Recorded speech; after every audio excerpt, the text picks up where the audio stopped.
Hey everyone, Reid Henrichs with Low Recoil, and the purpose of the video today is to help you make a better informed choice on which gun to use for home defense, pistol, shotgun, or rifle. I can tell you right off the bat that there are pros and cons to each one of these, but you're going to have a foundation regardless of what type of home you live in, whether it's an apartment, condo, or house, whether it's urban or rural. The foundation and fundamentals of this are all going to remain the same. You need a good, reliable gun that works every time. You're going to need good, reliable, quality ammunition that you know exactly where it hits at various distances. And the last thing you're going to need, regardless of what any type of gun that you use, is a good white light. So let's go into some pros and cons of each of these, and hopefully you can make a better informed decision by the end of this video. Alright, ladies and gentlemen, let's start with the pistol. You know, I know a lot of you out there have pistols. You carry pistols in your everyday life. And some of you may only have enough money to afford to get one gun, and if that one gun is your pistol because you spend a lot of time outside of the house, or this is your everyday carry, man, listen, if this is all you've got, use it. All right, if that's all you've got is a pistol, go for it, use it, and you can use it effectively. But keep in mind, as with all of these guns we're going to talk about, it's all about hitting and shot placement. It really is. That's what it all boils down to, man, is making your shots. If we're talking about home defense, then the biggest threat that we're going to be facing is a home invasion. And guys, I don't know if you've been studying this stuff or not, but typically you can expect 4 to 5 dudes. And people are like, wow, that's a lot. Yeah, I know. I know it is. I've already had students and their families experience home invasions in the few months that we've been running classes, guys. So yeah, I mean, it does happen. And it doesn't just happen at night either. I know some of you are like, well, I don't carry my pistol when I'm asleep. Yeah, I don't either, guys. But keep in mind, these things happen in the middle of the day. They happen in the morning. They happen at night. I don't know what time it's going to be. If I did know what time you were going to have your home invasion, I'd be right there with you with my gun and plate carrier on, okay? And then you wouldn't have to worry about a lot of this stuff because you'd have a buddy with a gun. But in all seriousness, guys, like, the pistol's with you all the time. It's not a change from your everyday carry. That's another benefit. You're familiar with this, and it works. It's very versatile because what you can do, you can have your white light either on the pistol or off. Now, you may ask, well, what do you prefer, Reid? Do you like a light on your pistol? No, not really. I don't, because I really like having a separate white light from my pistol, because there's plenty of times where I have to look without having that white light and the muzzle pointed right at somebody that you don't need it pointed at. Okay, so I like to run mine off. That's my preference. If you like it on there, I recommend that you, whenever you go out to the range and practice toggling that white light out here, because it's way different. You've got different things going on. You got buttons that you're pushing with your thumb, and then your trigger and all that stuff going on. So yeah, but you'll need a white light for it for sure. You'll definitely need a good white light with this pistol. Another pro to the pistol for home defense is that its price. You can get a good pistol for $500-600 bucks.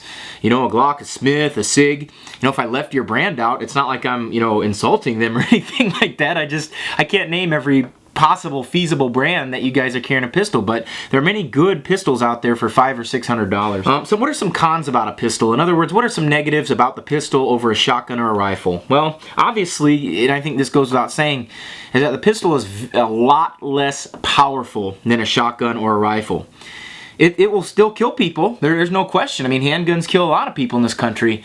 But there are other guns that do it better, okay? So pistol ammunition is not nearly as powerful or incapacitating as a rifle or a shotgun. And if they were, SWAT teams would be making entries with pistols all the time, but they don't. They use long guns, okay?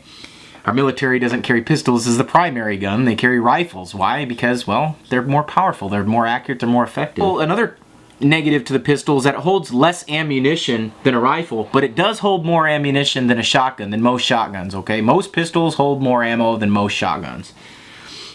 Another negative about these guys is that it is harder to shoot than a long gun. I mean, we have less points of contact. We're having, at most 2 points of contact, probably 1 if you're using that white light with it separately. So, whereas a rifle or shotgun has at least 4. Another thing is that over-penetration with pistol rounds is not only probable, but it's not only plausible, but probable. Okay, pistol rounds go in and out of people. So they go in people, out of people, and in and out through walls. So be aware that with all of these guns, that there's a good possibility that your bullet is going to keep on going in a straight line, or maybe a not straight line after you shoot somebody. So just some things to consider with the pistol as your choice of gun. If this is all you've got, rock it. You can do it, but understand, guys, that if money and your situation allows that you may want to use a different gun other than a pistol in your home. Let's go right into the shotgun. You know, what are some pros and cons of a shotgun?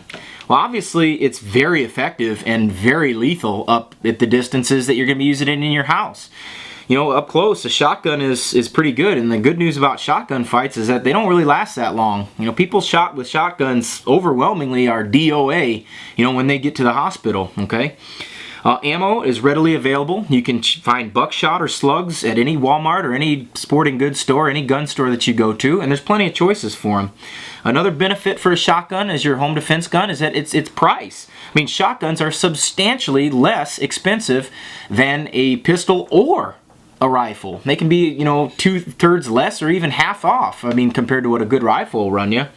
What I like about a shotgun, guys, is that you can mount a white light on it. You see this light mount on my shotgun. I use my white light on my rifle, but there's a light mount here. This is an Elzetta light mount. They work great. Just make sure you Loctite them and crank them down tight, otherwise it'll just keep sliding right down there. But you want to Loctite all your screws on your guns anyway, guys. I don't care what the manufacturer says. If I had $1 for every time somebody's light mount or optic came off and they didn't use Loctite, boy, I'd be having a really nice Italian dinner. Anyway, all joking aside, I want you guys to understand that Loctite is very important for any of these mounts. But the point is here, you can mount a white light on it with a rifle or a shotgun. Guys, when I grab my long gun, it's a pretty bad day, okay? If you have to use a gun, period, it's a bad day. But when you're grabbing your long gun, it's a real bad day. What I also like about shotguns over a pistol, another advantage is that they're much easier to aim. You know, I mean, if we get these in our shoulder and we point it out there, we've got, you know, it's in our shoulder, it's on our cheek, it's on our firing hand, it's on our non-firing hand.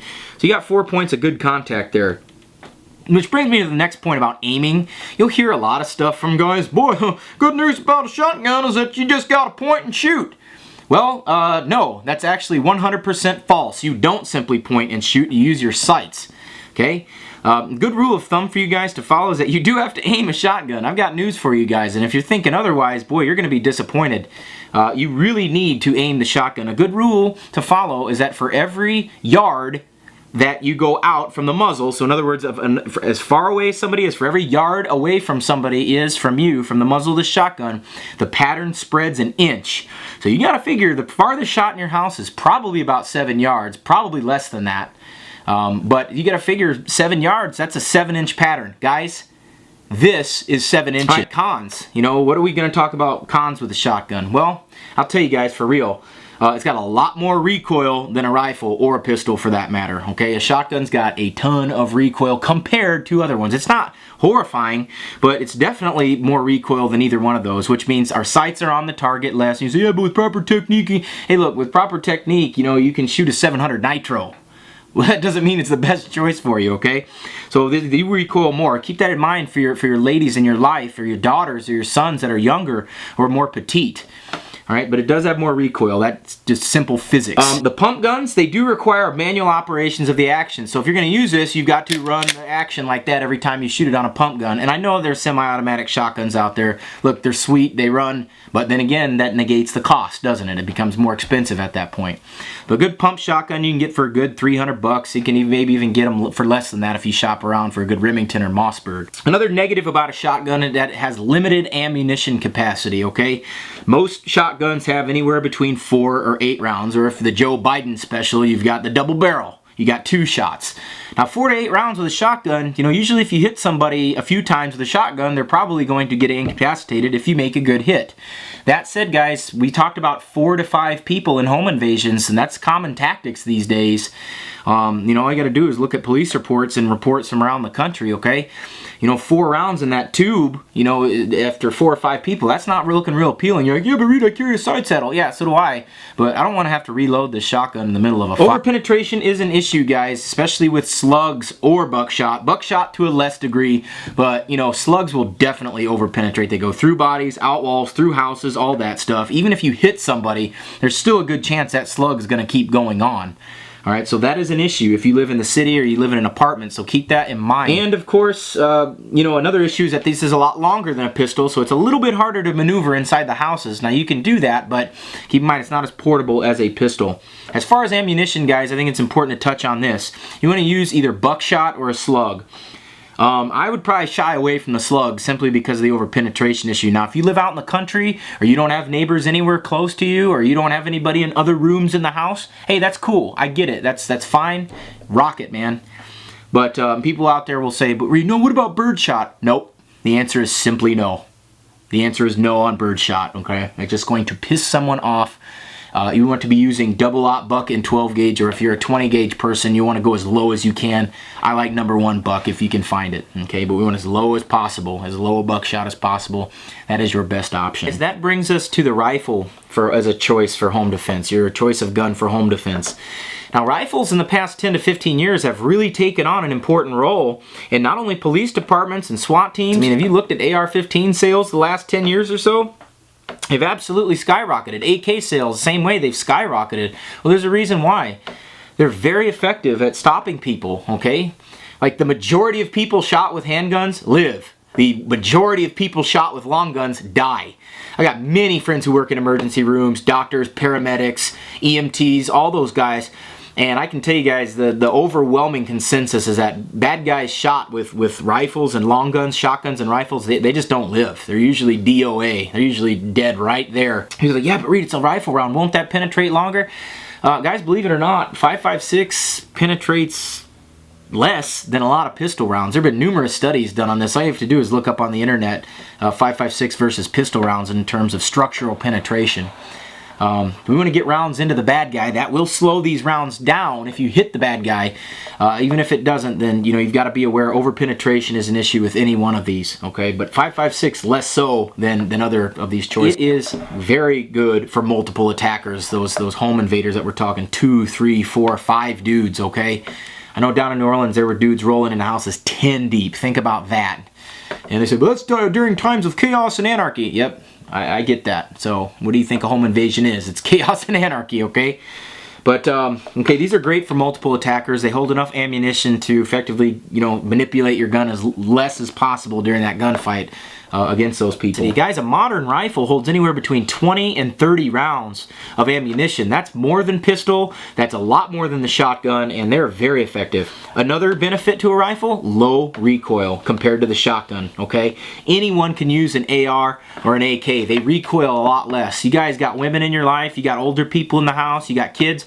An AR or a good AK is going to beat them up a lot less than a shotgun will, okay? So that's another good benefit. You got ammo choices, guys. You got several ammo choices that you can use for your rifle. Now, people say, well, Reid, what should I use? Well, I'll tell you guys, you're talking a supersonic chunk of metal, going 3 to 4 times the speed of sound, so it's gonna be pretty effective. But I can tell you guys, there are many good ammo choices. One of my instructors, JJ, 30-year police veteran, SWAT team commander for downstate Illinois for a very long time. He likes an AR and 5.56, and I'll tell you, he really likes a good 60 grain with a good polymer tip as his load. Then again, I know guys that swear by 55 grain ball. I've had good luck with 55s, guys, but don't limit yourself to what my choices are. The whole point is to know what runs in your gun, what shoots accurately, and what runs reliably, okay? That's what it's all about. So just pick something and go with it. Reid, what about frangible inside? Well, guys, here's the thing. Frangible ammunition works the same as ball on soft stuff, so it's going to go through the same way ball does. But for frangible to work the way that it's supposed to, it has to hit a surface as hard or harder than it to split up. So at that point, you may as well just use regular ball or that polymer tip stuff that I was telling you about, or those heavier ones, 75, 77s, if you're running 5.56. Okay, so frangible ammunition isn't what it's cracked up to be. It has to hit something pretty hard to break up, so keep that in mind, okay? Well, guys, just some information, some pros and cons of each of the 3 types of guns. I hope you found the information helpful. If you did, subscribe to the channel, like me on Facebook. If you really want to get some good training on these guns, come on out to Valor Ridge. We'll teach you how to do just that. This is Reid Henrichs with Valor Ridge, reminding you, the lessons that we learn are written on the tombstones of others. We'll see you on the ridge.